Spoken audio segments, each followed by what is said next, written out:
जय गौर श्री राधा रमनो विजयते। एक बार गांव के एक किसान ने अपनी फसल के लिए वहां के जमींदार से कुछ उधार लिया।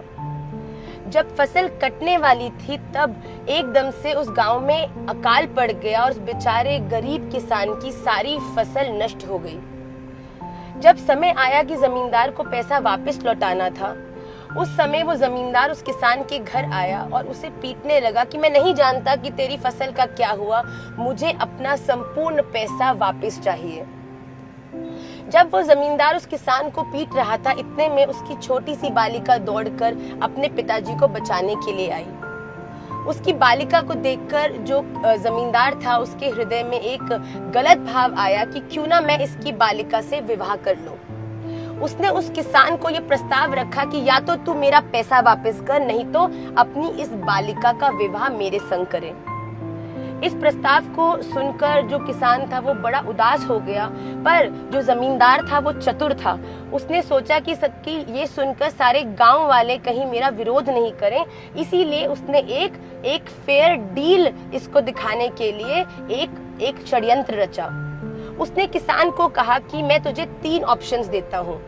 मैं एक बैग के अंदर एक सफेद और एक काले पत्थर को रखूंगा और तेरी बालिका उसमें से हाथ डालकर एक पत्थर को बाहर निकालेगी।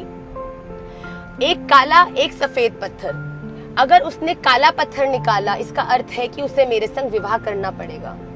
अगर उसने सफेद पत्थर निकाला, इसका अर्थ होगा कि उसे मुझसे विवाह नहीं करना पड़ेगा और मैं तुम्हारा संपूर्ण जो भी उधार है उसे माफ कर दूंगा। और अगर तुम किसी भी कारणवश कोई भी पत्थर निकालने से मना करते हो तो मैं तुम्हें दंड दूंगा। ये सुनकर दोनों पुत्री और जो किसान था उनके पास कोई ऑप्शन नहीं था, तो उन्होंने उस प्रस्ताव को स्वीकार किया। पर जब जो जमींदार था उसने जब पन्नी में उन पत्थरों को डाला तो उस बालिका ने देखा कि उसने छल से दोनों काले पत्थर ही उस बैग में डाल लिए। अब जैसे ही उसने देखा कि इसने गलत किया है तो उसने मन ही मन सोचा कि अगर मैंने इसका विरोध किया तो कुछ नहीं होगा, दोबारा से वो एक सफेद और काला पत्थर उस पन्नी में डालेगा और मेरे फिर से उसे विवाह करने के जो चांसेस है वो बढ़ जाएंगे। और दूसरा प्रस्ताव, अगर उसने कहा कि अगर मैंने बिना कुछ कहे भी अगर पत्थर निकाल लिया तो अपने आप में, क्योंकि दोनों ही काले पत्थर हैं, दोनों काले पत्थरों का अर्थ है कि मुझे विवाह करना ही पड़ेगा। अगर ये ही हुआ तो मेरे पास कोई ऑप्शन नहीं बचेगा, तो मुझे उससे शादी करनी ही पड़ेगी। पर उसने तीसरे कारण को भी सोचा और धैर्यता से अपने हाथ उस पन्नी के अंदर डाला और एक पत्थर को निकाला। जैसे ही उसने पत्थर को निकाला, उसी क्षण उसने ऐसा प्रिटेंड किया कि उसका बैलेंस खराब हो गया और वो भूमि पर गिर गई और पत्थर भी भूमि पर गिर गया। वहां भूमि पर बहुत सारे काले और सफेद पत्थर ही पड़े थे। अब ये देखकर कि भूमि पर पत्थर गिर गया तो जमींदार क्रोधित होने लगा। अरे तुम क्या करती हो, तुम्हें खड़ा नहीं होना आता, तुमने पत्थर मिला दिया। तो उस बालिका ने बड़ी धैर्यता से कहा, अरे साहब आप चिंता मत करिए, आप क्रोध मत करिए, ये तो बड़ा लॉजिकल है। आपने मुझे 2 पत्थर देने थे, सफेद और काला, जिसमें से एक पत्थर का चयन कर मैंने उसे बाहर निकाला।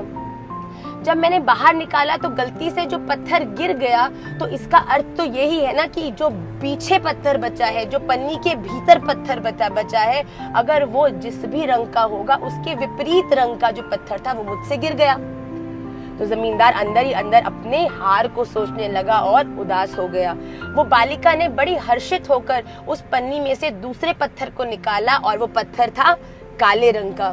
तो पूरे गांव के सामने ये पुष्ट हो गया कि पहले उस लड़की ने जो पत्थर निकाला था वो सफेद रंग का था, इसीलिए जो पन्नी के भीतर पत्थर बचा है वो काले रंग का है। उस लड़की ने बड़ी धैर्यता से, बड़े विवेक से इस बड़ी असंभव चुनौती को बड़े आराम से पार कर लिया। उसने न केवल अपनी जान बचाई बल्कि अपने पिता का भी पूरा उधार माफ कराने में वो सफल हो गई।